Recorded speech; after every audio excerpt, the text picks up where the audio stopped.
出什么事儿了？天子圣公不虞。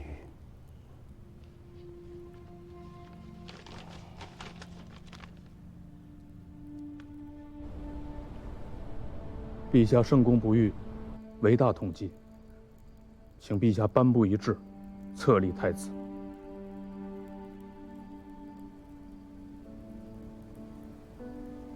义兄嫂对我不好，是我自要嫁你的，和兄嫂有什么干系？最稀罕听你的言语。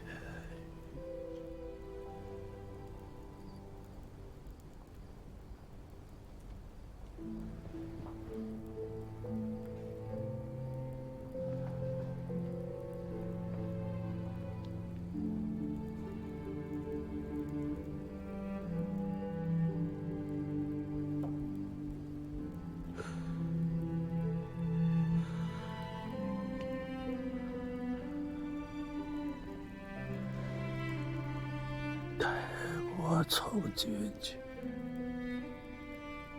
去到俺家的钱粮，别回来去地过。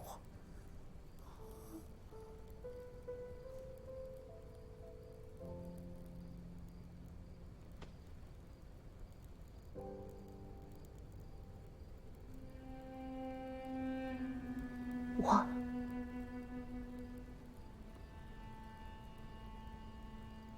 等着你来。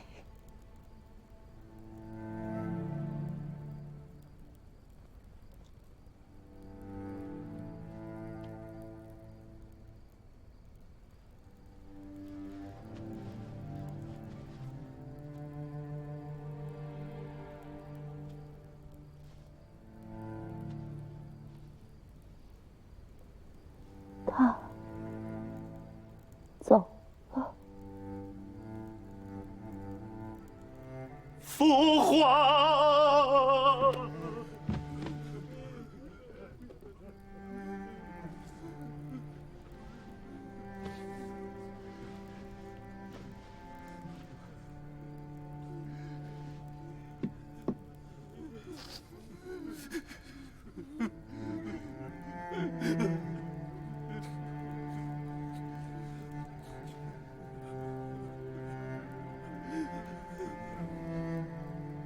皇后，冯令公、苏相公，此非卑怯自伤之时。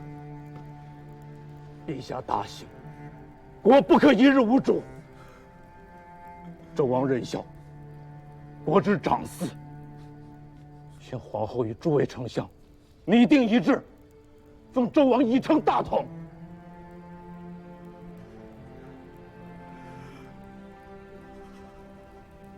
相公们自行决定便是，让我们再待一会儿吧。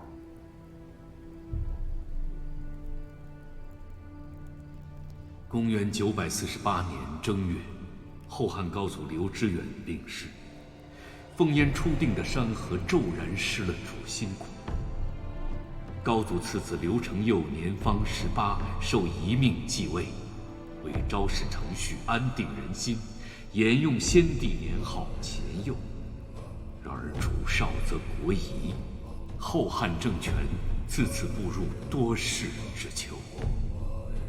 周王承佑可于就前继皇帝位，共辅圣制，同图康公，主者施行。陛下万岁万岁万万岁！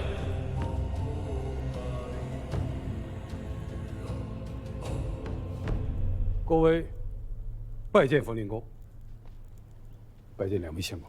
文中不必多礼。究竟出了何事？李守贞反了。何征甫？这块石头落下来也好，忍了他1年有余，如今他公然作反，这块农庄也该弯了去了。征伐河中府，河东出兵最为便业，900里路程，骑兵11日就可以到了。允刘崇为北平王，加中书令，他应该愿意出兵。可陛下不愿意。刘崇贵为皇叔，大秦皇帝曾有一立为储君。陛下刚继位不久，年在右冲，心结难解，也是人之常情。河东之兵，还需备边。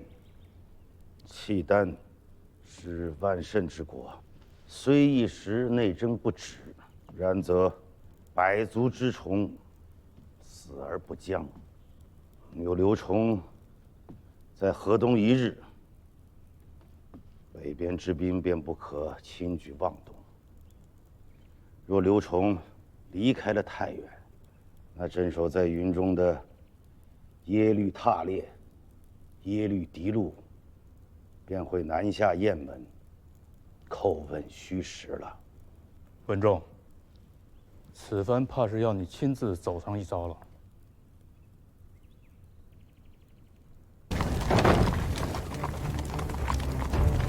公元948年，即后汉乾佑元年，郭威亲率大军讨伐叛乱的河中节度使李守贞。李守贞之叛，早有因由。他本是时势不中，与先帝本为同列。契丹南下，汴梁生乱，先帝入主大明宫，他心里其实是不服的，只是慑于先帝声威，不得不蛰伏待机。如今大兴天子宾天，新君继位根基不稳，他自以为朝廷顾不上他，索性便反了。令公以为呢？李守贞狂悖粗疏，必不成器。只是需防着南唐李家趁火打劫。是。朝廷要平李守贞之乱，1、2年间无暇难顾。南唐李氏或以为机会难得，再兴刀兵。可命养公以大参出巡北部株洲县，统御各镇，以备南唐。令公以为妥当吗？养人权位分倒是够了，只是不曾预闻北事。这些年带兵盯着的也是福州方面。南唐是大国，代价20万是有的。需要寻一个交过手、知悉内情的单正礼，他倒是更合适些。胡令公说的是。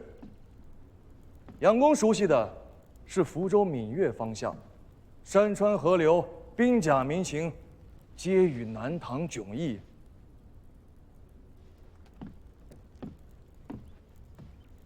那就劳烦养公再辛苦一遭，领威武军节度使知福州诸军州事，将吴成换回来。臣恭奉大王教命。先王之时，吴成曾3次奉教巡视北边，熟知南唐兵要地理。又是做过丞相的人，能压得住军中那些丘巴。胡令公以为呢？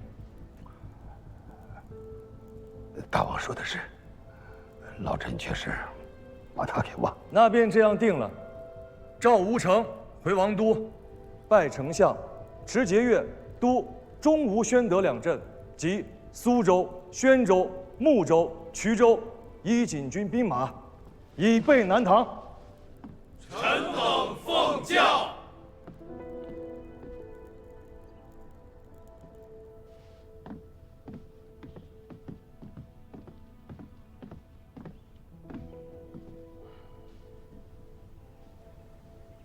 你怎么看？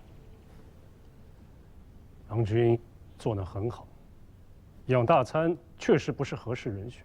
胡令公说的没错，然则他举荐沈成礼统军，提携旧部，亦有其私心。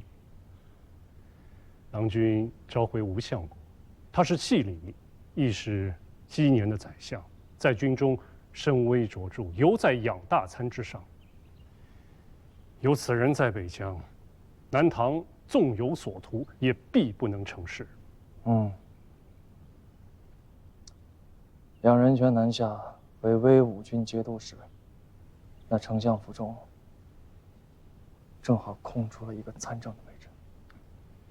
郎君心应留后，终属治世用人，不宜开信进之途。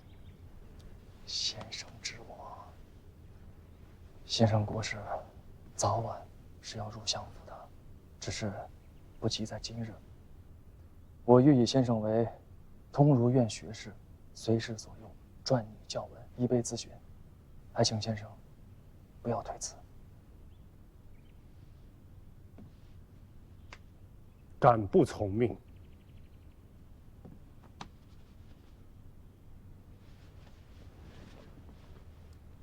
南唐之事虽然紧急，却还称不上真正的大事。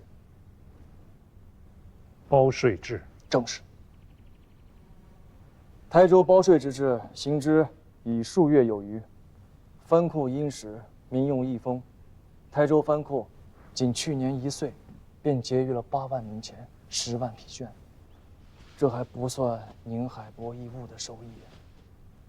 更要紧的是，5县之地多出了13500口人，其中将近7000丁口，相当于吴越国中竟多出了1县之地。此皆郎君之功也。这不是我之功，是包税之功。我心意已决，在国中一军13州86县，全面废止先征后养等苛政弊政，推行包税之制。乃见税赋流弊久矣，名目之繁，苛责之重，苦民之烈，于斯为甚。今大王体民勤，恤民生，推包税之制，革故鼎新，严役宽明。凡境税赋及于某甲一例相承，后计均分厘数，此与衙吏无涉，则贪赃枉法可避；数目一统评定，则民累伤负可减。水丘招劝死了，身首异处，满门抄斩，可惜了。胡进死了，拜丞相，知国事，九郎能吞下这份伤痛，真可谓相忍为国了。乱世存身不易，想要做点事情便更难了。昔日纵横汴梁，快意恩仇的那个小九郎，终归还是长大了。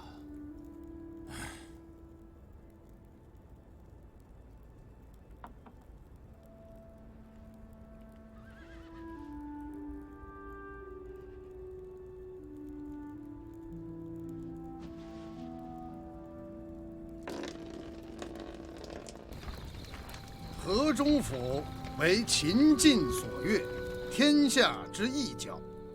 李守贞窃据此城，谋逆作反，天下惊怖，一肃诛剿，克期破敌，以尽全功。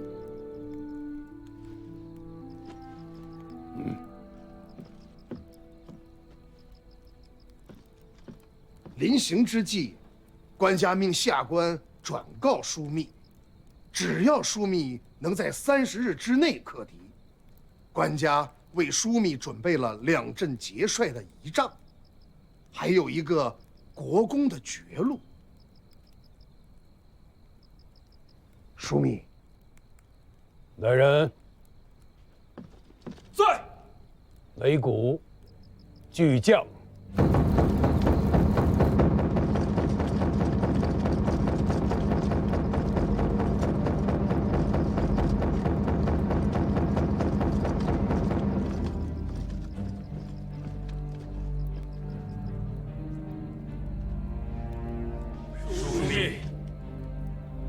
武德使带来了天子诏书，责我等速战，克期破敌。尔等有何言语？只管讲来。王师顿兵兼程之下10余月，整日只是修筑营垒，修了37座营垒，被城中之敌毁了37座营垒。长此以往，军心士气俱坏，于大军不利。末将愿请战攻城，若不能先登，甘当军法。末将也请战攻城，若不能先登，甘当军法。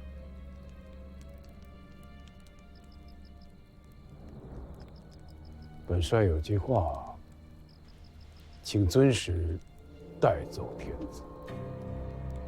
请枢密示下。自古国不可从外理，君不可从中御。陛下既为臣专捆之权，则军事节度，臣无复请之意。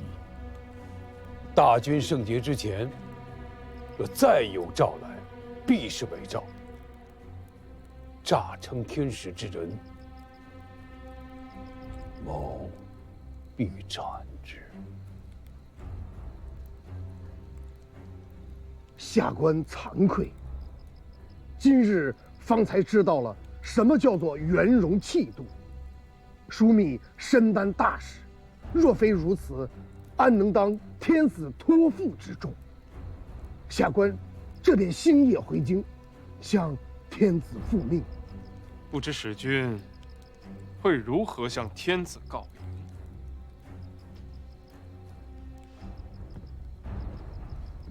何时破城，俱在枢密帷幄之内。枢密乃我大汉之魏国公李药师。除此之外，下官无复他言。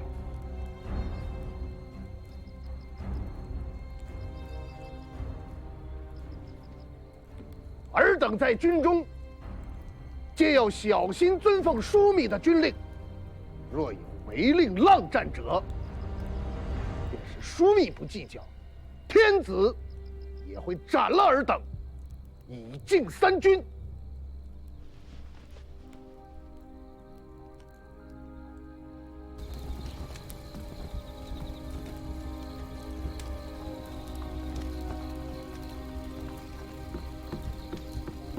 大人，扶着我。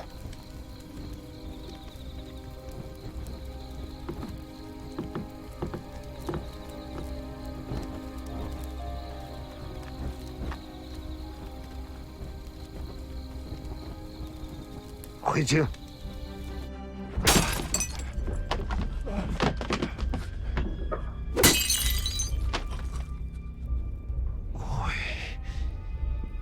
你是以为朕杀不得你是吗？尔等要隔绝内外吗？宣说，两位相公，这是？臣敢问陛下，不经密院中书，内将指挥于军前，胜而分勇士之功，败则推将帅之过。如此昏聩之行，可是君上之所为？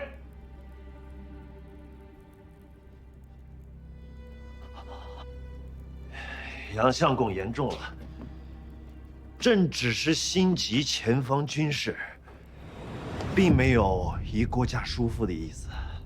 二郎，不要以为做了天子便可以肆意妄为，须知便是你阿爹得享天子之威福，那也是长枪大剑打出来的，不是天上掉下来的。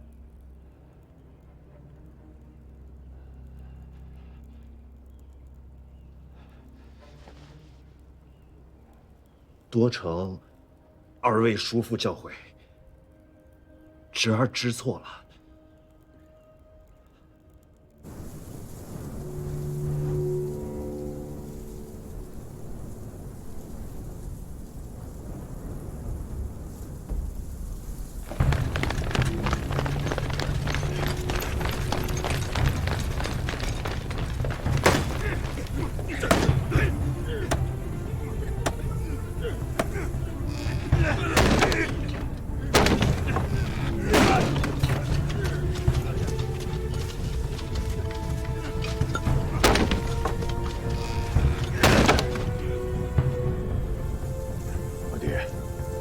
枢密相公为何任由敌军拆营垒，却按兵不动？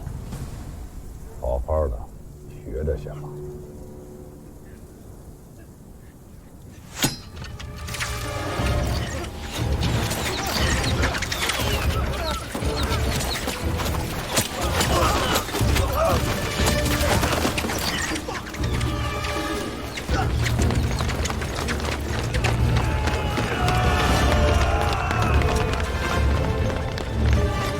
力争追忆，为国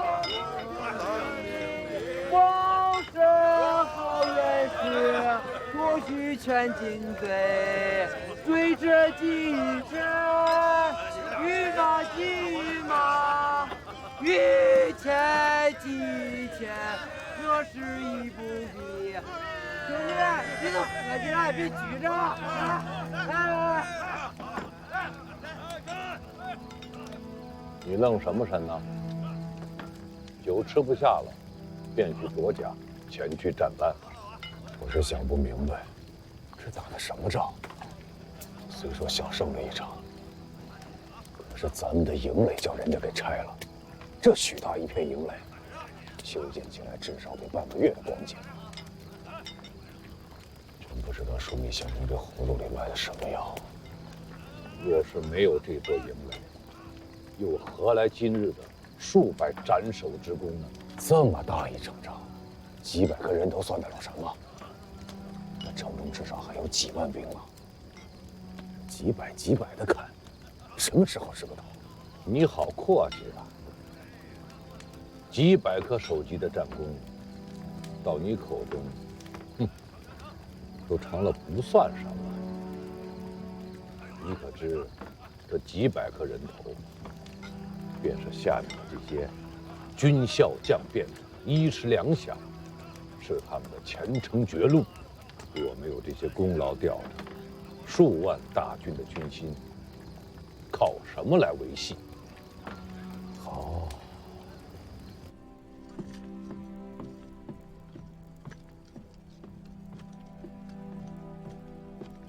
相公，中军指挥使来报，城内有军将来投。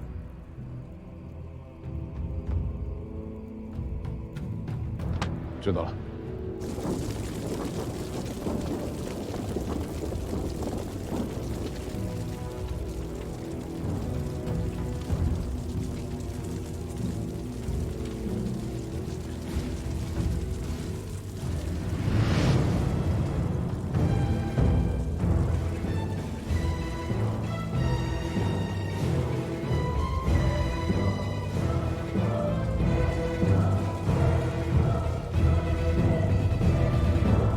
烧了。